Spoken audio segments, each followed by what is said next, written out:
ভাইয়া, বাসা থেকে আমার বিয়ে ঠিক করেছে। হাই আল্লাহ, আজকাল দেখছি কাউয়ারও বিয়ে ঠিক হয়ে যাচ্ছে। কুত্তা, আমি সিরিয়াস। সত্যিই তো। হুম। কিছুক্ষণ নীরবতা, কেউ কথা বলছে না। কয়েক সেকেন্ড পর, ওপস রে, কয়েকদিন হলো বিয়ে খাই না, এখন তোর বিয়ে খাওয়া হবে। আহা, খুবই আনন্দ হচ্ছে ভাই। ওই, গত সপ্তাহে না রিক্তা আপুর বিয়ে খাইলি? আরে ওটা তো আপুর বিয়ে, কোনো কাউয়ার বিয়ে তো গত 1 বছর ধরেই খাইনি। ওই, আমি কাউয়া। গত 20 বছর ধরে আয়না দেখছিস, এখনো বুঝিসনি যে তুই কাউয়ার জেরক্স কপি। তুই কিন্তু আমাকে রাগাচ্ছিস। আচ্ছা বাদ দে, কার্ড আনছিস? কিসের কার্ড? বিয়ের কার্ড। আমাকে দাওয়াত দিবি না? ভাই, আমি তোকে দাওয়াত দিতে আসিনি, তোর কাছে সাহায্য চাইতে এসেছি। মাফ কর ভাই, আমি আপাতত নিজে ফকির, অন্য ফকিরকে সাহায্য করার মতো সামর্থ্য আমার নেই। শালা, আমি তোর কাছে ভিক্ষা চাইনি, একটু সাহায্য চাইছি। আচ্ছা ঠিক আছে, বল কিভাবে তোকে সাহায্য করব। আমি এখন বিয়ে করতে পারবো না, কিন্তু আব্বু আমার কথা শুনছে না। তুই একটু আব্বুর সাথে কথা বল না, আব্বু তোর কথা শুনবে। না, আমি এরকম নাফরমানি কাজ করতে পারবো না। এখানে নাফরমানের কি আছে? এখন যদি আমি তোর বিয়ে না দেওয়ার জন্য আঙ্কেলকে বলি, তাহলে আমার একটা দাওয়াত নষ্ট হবে। আমি এ কাজ কিছুতে করতে পারবো না ভাই। প্লিজ ভাই, একটু বোঝার চেষ্টা কর, তুই ছাড়া অন্য কেউ আমাকে হেল্প করতে পারবে না। আচ্ছা ঠিক আছে, বলবো, তবে একটা শর্ত আছে। কি শর্ত বল? তোর বিয়ের খাওন আজই খাওয়াইতে হবে। এখন তুই আমাকে লাঞ্চ করাবি। এই, বিকেলবেলা কেউ লাঞ্চ করে? আমি করি। আচ্ছা ঠিক আছে, চল। আসসালামু আলাইকুম আঙ্কেল। ওয়ালাইকুম সালাম। কেমন আছো বাবা? আঙ্কেল ভালোই আছি, আপনি? আলহামদুলিল্লাহ। অনন্যার নাকি বিয়ে ঠিক করেছেন? হ্যাঁ বাবা, আগামী সপ্তাহে বিয়ে। বলেন কি, এত দূর এগিয়েছেন? আসলে বলতে কি, ভালো ছেলে হাতছাড়া করতে চাচ্ছি না। বাহ ভালো, আমার তো এখনই বিয়ে খেতে ইচ্ছে করছে। আচ্ছা ছেলে কি করে? লেখাপড়া শেষ করেছে, বর্তমানে ওর বাবার ব্যবসায় দেখাশোনা করছে। অনন্যা কি ছেলে দেখেছে? না, এখনও দেখিনি। আসলে ছেলের কোনো ছবি আমার কাছে নেই তো, তবে আমি ছেলেকে দেখেছি। তোমার আন্টিও দেখেছে, দেখতে শুনতে বেশ সুন্দর। বাহ, তাহলে তো ভালোই। হুম। কিন্তু অনন্যা কি রাজি হবে? ওকে, রাজি করানোর দায়িত্ব তোমার। তুমি বললে ও অবশ্যই রাজি হবে। তার চেয়ে দুজনের দেখা করালে ভালো হয় না? হয়, তবে সমস্যা কিন্তু আছে। কিসের আবার সমস্যা? ছেলে দেখা করতে রাজি হচ্ছে না। ঠিক আছে আঙ্কেল, এখন আমি উঠি। আচ্ছা যাও, আর অনন্যাকে রাজি করায়ও কিন্তু বিয়ের জন্যে। ঠিক আছে। ওই আঙ্কেল, বিয়ের কার্ডটা তো দিলেন না। তুমি পরে অনন্যার কাছ থেকে নিও। আচ্ছা, আসি আঙ্কেল, আসসালামু আলাইকুম। অনন্যাদের বাড়ি থেকে ফিরে আসার পথে অনন্যার সাথে আবিরের দেখা হয়। কে রে, আব্বুর সাথে কথা বললি? বিয়ে একেবারে ফাইনাল করে আসলাম, কিন্তু আমাকে কোনো কার্ড দিল না রে। কি? তোকে আমি কি জন্য পাঠাইছিলাম? বিয়ে ভাঙার জন্য। আর তুই কি করে আসলি? বিয়ে ফাইনাল করে আসলাম। দেখ, তোর আব্বু অনেক শখ করে তোর বিয়ে ঠিক করেছে, আর আমি অনেক শখ করেছি তোর বিয়ে খাবো। এখন যদি বিয়ে ভাঙি তাহলে দুজনের শখ বিধবা হয়ে যাবে। কুত্তা, তুই আমার বন্ধুই নস। ওসব কথা বাদ দে, আগামী সপ্তাহে তোর বিয়ে। এখন বাসা যেয়ে বিয়ের প্রস্তুতি নে, আর কালকে আমার ম্যাচে এসে কার্ড দিয়ে যাবি, ওকে? দূর হ আমার সামনে থেকে। আবির ওখান থেকে চলে আসে। এরপর দুদিন তাদের মধ্যে কোনো যোগাযোগ হয়নি। দুদিন পর, আরে কি ব্যাপার, তুই আমার এখানে? দাওয়াত দিতে আসলাম। কিসের দাওয়াত? আমার কুলখানির দাওয়াত, শালা। ও সরি, ভুলে গেছিলাম, তোর তো বিয়ে।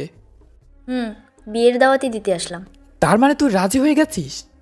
না হয়ে উপায় আছে? খুব ভালো করছিস দোস্ত, তোর বিয়ের কার্ডটা দে দেখি কেমন হয়েছে। এই নে। ধন্যবাদ। কবে বিয়ে? 20 তারিখ।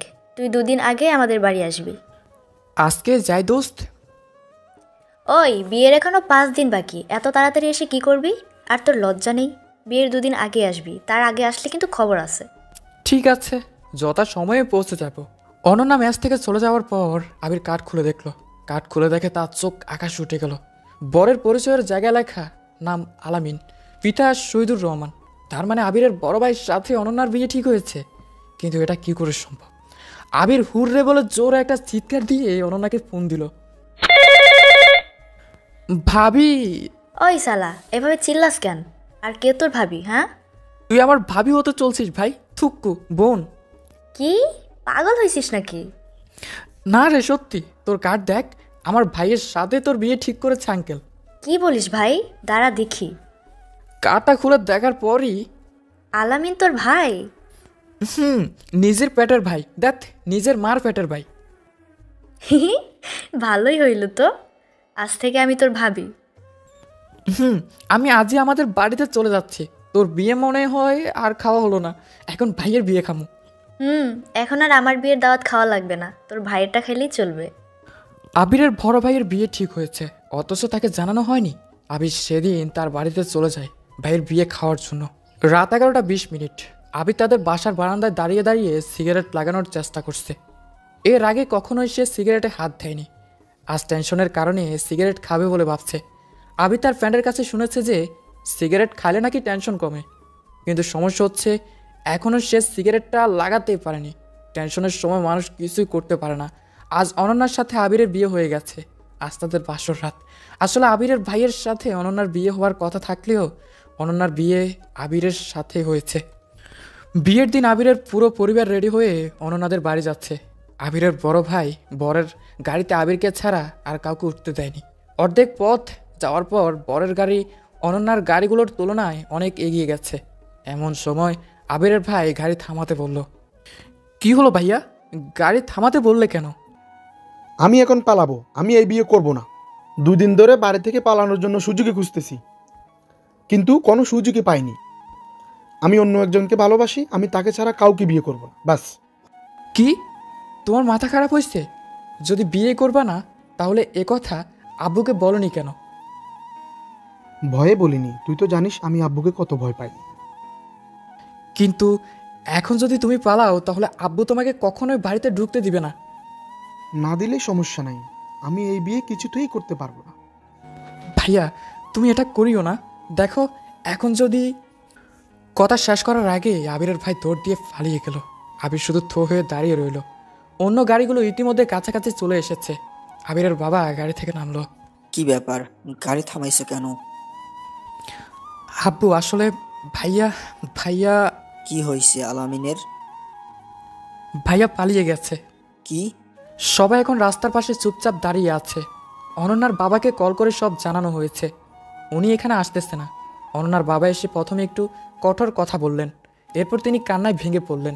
এত কিছুর আয়োজন করেছেন তিনি, এখন যদি বিয়েটাই না হয় তাহলে তিনি মানুষের কাছে মুখ দেখাতে পারবেন না। তাদের দুই পরিবারের মান সম্মান সব শেষ হয়ে যাবে। নিজেদের মান সম্মান রক্ষা করার জন্য অনন্যার বাবা আর আবিরের বাবা সেদিন আবিরের সাথে অনন্যার বিয়ে দিতে চাইল। আবির ওর বাবাকে খুব ভয় পায়, তাই কিছু বলতে পারল না। তাছাড়া এই পরিস্থিতিতে রাজি না হয়ে কোনো উপায়ও নেই, তাই বাধ্য হয়ে রাজি হয়ে গেল। তবে অনন্যা সহজে রাজি হতে চায়নি। শেষে ওর বাবার কান্না দেখে রাজি হয়ে গেছে। বিয়ে ভালোভাবে সম্পূর্ণ হলো। এত বড় যে একটা অঘটন ঘটেছে সেটা নিয়ে কেউ মাথা ঘামাচ্ছে না। সেদিনই অনন্যার আবিরদের বাসে নিয়ে আসা হয়। আবিরের কাছে এখন সম্পূর্ণটাই একটা দুঃস্বপ্ন মনে হচ্ছে। বাসা এখন সম্পূর্ণ ফাঁকা, সব আত্মীয় চলে গেছে। আবির তার নিজের রুমে ঢুকছে, কেমন যেন ভয় পাচ্ছে। ঘরের ভিতর অনন্যা আছে, তার দাঁড়িয়ে দাঁড়িয়ে মশার কামড় খাচ্ছে। একটু পর আবিরের বাবা এসে বলল, আবির, জি আব্বু। এখনো ঘরে যাওনি কেন? যাও, ঘরে যাও, বৌমা একা একা বসে আছে। আবির বাধ্য হয়ে ঘরের দিকে গেল। ঘরে ঢুকে দরজা লাগিয়ে খাটের কাছাকাছি যাওয়া মাত্রই অনন্যা তার ঘোমটা সরিয়ে দিয়ে বলল, একদম কাছে আসবি না কুত্তা, আমি তোকে আমার স্বামী হিসেবে মানি না। আমার কিসের ঠেকা পড়ছে তোকে বউ হিসেবে গ্রহণ করার? আমিও তোকে আমার বউ হিসেবে মানি না। কাউ আমার মুখ নিয়ে আইছে আমার বউ হইতে, যা ভাগ। কি বললি? আমি কাওয়া? তাহলে তুই কি? তুই তুই একটা শকুন। হইছে আর বক বক করিস না, ঘুমাবো, জায়গা দে। যা সোফায় গিয়ে ঘুমা, এখানে জায়গা হবে না। বললেই হলো, আমার রুম, আমার খাট, আমার বিছানা সব আমার, আর আমি ঘুমাতে পারবো না? মগের মুল্লুক নাকি? হ্যাঁ। এই কথা বলে একপাশে ঘুমিয়ে পড়লো আবির। অনন্যা এক নাগের আবিরকে গালি দিতে আছে।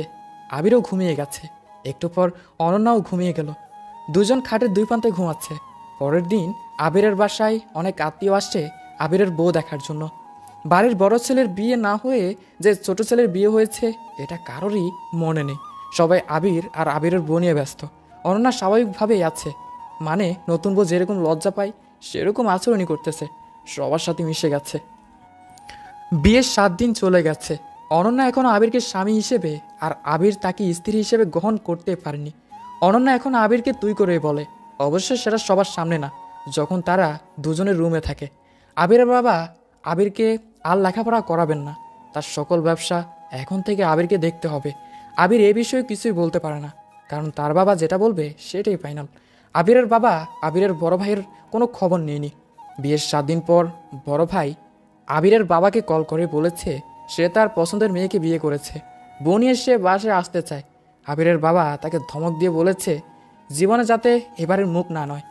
আবির তার ফ্রেন্ডদের সাথে দোকানে বসে আড্ডা দিচ্ছে, এমন সময় অনন্যার ফোন।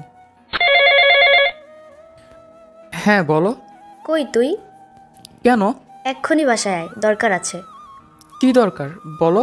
আমি একটু শপিংয়ে যাব, তোকে আমার সাথে যেতে হবে। আমি পারবো না, তুই একাই যা। আমি একাই যেতে পারবো না, তুই তাড়াতাড়ি আয়। ধ্যাত, আমি আসতে পারবো না, আর বিরক্ত করিস না তো। এই বলে ফোনটা কেটে দিল। একটু পর আবিরের বাবা কল দিল। হ্যাঁ আব্বু বলেন। কই তুই? এক্ষুনি বাসায় আয়। কেন, কি হয়েছে? আসতে বলছি আয়, এত কথা বলিস কেন? হুম? জি আচ্ছি। আবির বাসা আসার পর আব্বু ডাকছিলেন কেন? বৌমা তোর সাথে শপিংয়ে যেতে চাইতেছে, ওকে নিয়ে যা। জি আচ্ছা। আব্বুর উপর কথা বলার সাহস আবিরের নাই। এদিকে অনন্যার মুখে আনন্দের ছাপ। শপিং মলে ঢুকে অনন্যা নিজের জন্য কাপড় পছন্দ করেছে। আহা, কত সুন্দর সুন্দর মেয়ে শপিং করতেছে, কিন্তু পাশে অনন্যা থাকার কারণে আবির তাদের দিকে তাকাতে পারছে না। কারণ অনন্যা যদি দেখে সেই মেয়েদের দিকে তাকিয়ে আছে তাহলে আবিরের চোখে এসিড মারবে। স্কুল কলেজে পড়ার সময়ও অনন্যা আবিরকে অন্য মেয়ের দিকে তাকাতেই দিত না। এজন্য বাচ্চারা জীবনে কোনো প্রেম করতে পারলো না। তবুও সে কয়েকটার দিকে তাকিয়েছিল। সন্ধ্যার দিকে তারা বাসায় চলে আসলো। আবির অনন্যার মুখের দিকে চেয়ে দেখে সে একটু রাগ রাগ ভাব আছে। আবির জিজ্ঞাসা করলো, মন খারাপ নাকি? তুই বিকেলে মেয়েদের দিকে তাকিয়েছিলি কেন? আবির মনে মনে ভাবলো, এই রে দড়া খেয়ে গেলাম। আমি কই না তো। মিথ্যা বলবি না, আমি দেখেছি তুই মেয়েগুলোর দিকে তাকিয়েছিলি। তাকিয়েছিলাম তো কি হয়েছে? কি হয়েছে মানে? তুই তাকাবি কেন? আমার ইচ্ছা। তোর ইচ্ছা না? দাঁড়া, আব্বুকে সব বলে দিচ্ছি। বল, আমি আঙ্কেলকে ভয় পাই না। আমার আব্বুকে বলবো না, তোর আব্বুকে বলবো। ওই না, এই ভুল করিস না, আমার 12টা বাজবে তাহলে। আর কোনোদিন তাকাবি? না, আর জীবনেও তাকাবো না। ঠিক আছে, এখন কান ধরে 10 বার উঠবস করে খেতে আয়। এভাবেই তাদের দিনগুলো কেটে যাচ্ছে। দুজনে এখনো দুজনকে মেনে নেয়নি, তবে অনন্যার আচরণে কিছুটা পরিবর্তন এসেছে। আবিরকে এখন আর তুই তুই করে বলেই না, তুমি করেই বলে। এক শুক্রবারে বিকেলের দিকে আবির ঘুমিয়ে আছে। অনন্যা আর আমি ছাড়া বাসায় কেউ নেই, কারণ সবাই বেড়াতে গেছে। একটু পর অনন্যা হাতে চা নিয়ে আবিরকে ডাকছে। ঘুম থেকে উঠে অনন্যার দিকে তাকালো। খুব সুন্দর লাগছে অনন্যাকে, কেমন যেন আবিরের ভালোবাসতে ইচ্ছে করছে তাকে। কি দেখছো ভাবে? কিছু না। আচ্ছা, তুমি চা খাও, আমি রান্না বসিয়ে দেখি কতটুকু হলো। এই বলে অনন্যা চলে যাচ্ছে। আবির কি যেন মনে করে চায়ের কাপটা রেখে দৌড়ে অনন্যাকে পিছন থেকে ঝরিয়ে ধরলো। এই কি করছো? কিছু করছি না, শুধু আমার বউকে ঝরিয়ে ধরেছি। কেউ দেখে ফেলবে তো। কেউ দেখবে না, বাসায় কেউ নেই। অনন্যা এক প্রকার জোরপূর্বক আবিরের কাছ থেকে নিজেকে ছুটে চলে গেল। সন্ধ্যা ঘনিয়ে এসেছে, মাগরিবের আজানও হয়ে গেছে। নামাজটা পড়ে আবির বলল, রেডি হয়ে নাও। কই যাব? ঘুরতে যাব, একটা শাড়ি পরে রেডি হয়ে নাও। 20 মিনিট পর অনন্যা রেডি হয়ে হাজির। অনেক সুন্দর লাগছে তাকে, এতটা ভালো আগে কখনো লাগেনি।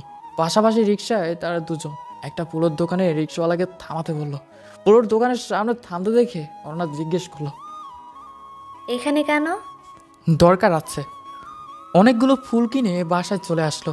বাসায় এসে আবারও অনন্যা জিজ্ঞাসা করলো, ফুল কিনলে কেন, বললা না তো? আসলে আমাদের তো বাসর হয়নি, তাই আজ এই ফুল দিয়ে আমরা আমাদের বাসর ঘর সাজাবো এবং আমরা আজ বাসর করব। অনন্যা কিছুই বললো না, শুধু মুচকি হাসলো। গল্প জুড়ে প্রথম থেকে শেষ পর্যন্ত আমাদের সাথে থাকার জন্য অনেক অনেক ধন্যবাদ। ভিডিওটি ভালো লাগলে অবশ্যই শেয়ার করবেন।